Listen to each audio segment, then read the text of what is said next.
Okay, so for us, we had some threatening storms in the area yesterday, although we didn't actually receive as much as we would have liked to at the Sunport, only 4/100ths, but, you know, that's not unusual for the Sunport. As far as what's going on now, we're sitting at 77. Southeast winds at about 6 miles an hour and 42% on the relative humidity. Those dew points are still hanging tough into the low 50s. Now, a couple of things that I anticipate happening over the next couple of days, the dew points will fall into the 40s, and we're going to start to see a little bit more of a southwesterly wind, especially in the Sunday, and that's going to allow us to heat up and dry out a bit. We're seeing some 70s, so a little cooler overall, and I think it's because of the storms that we had yesterday and the little weak front that came on through, both of which have knocked the temperatures down substantially. It's only 78 in Santa Fe right now, 74 in Roswell, and some 80s back into the southwest. The forecast, as I see it for the rest of the day, 89 for the high, partly cloudy, and an isolated chance at a shower thunderstorm. We'll see them kind of along the mountains. They won't really hold together for too long, and then they'll fall apart. But they could be building up off and on throughout the day.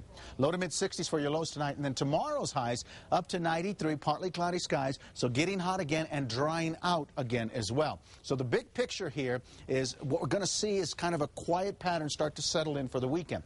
It'll dry out a touch, the high's going to move in, and the storms are going to become a lot more hit and miss. So we had a lot of severe weather across the east and southeast, as we've just been showing you and talking about.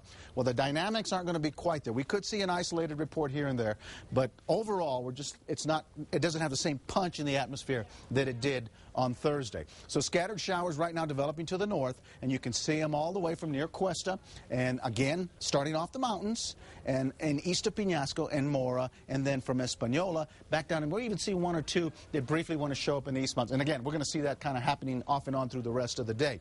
As far as the precipitation cast as we go through the afternoon, again, mostly coming off the mountains and heading east. So by day's end, by 5 o'clock, we're going to see them around Raton and up towards Clayton and Roy. A few isolated showers down in the southeast. By 10, still pretty quiet. Hit and miss here to the east. And then tomorrow, we'll see a little bit more action through Saturday afternoon across the east, southeast, and the southwest part of the state, along the Sacramento Mountains as well. But again, drying out everywhere. The high pressure is responsible. It's been with us, and it's been kind of capping the storms overall.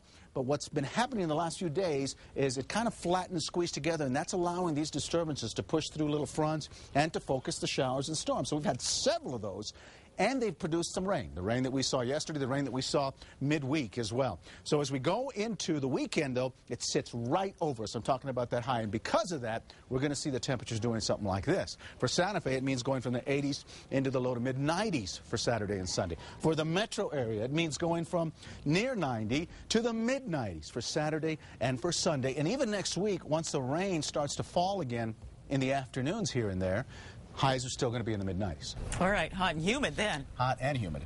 Okay, thanks a lot, Mike.